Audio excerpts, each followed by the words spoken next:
Hey friends, try to work with others first. I know it seems like burning the boats or just moving on, causing a fight seems like the right thing to do in the moment, but try working with others first. It's going to be our thought for day 132 in our Bible reading plan. Here's what it says in Exodus 6, verse 22. For 7 days they celebrated with joy the festival of unleavened bread, because the Lord had filled them with joy by changing the attitude of the king of Assyria, so that he assisted them in the work on the house of the Lord, the God of Israel.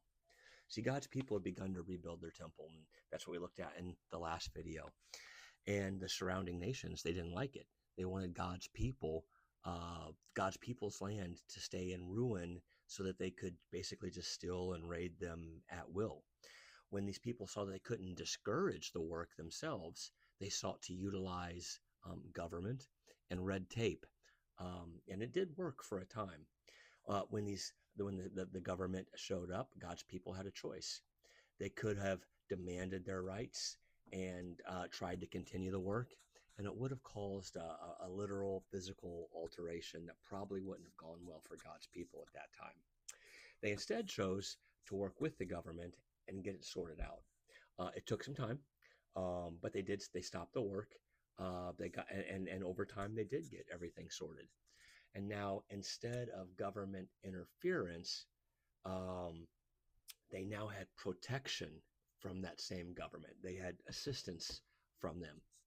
See, let's be real. It doesn't always go this easy.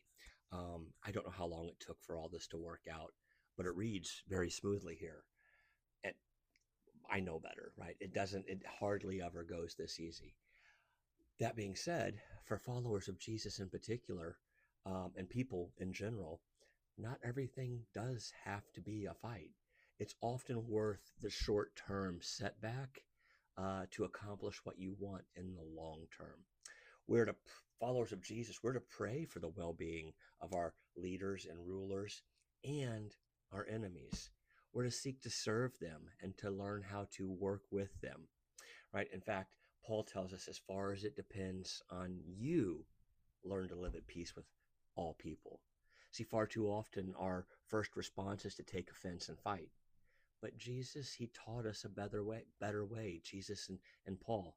See, Paul says, as far as it depends on you, you do everything that you can to live at peace with them.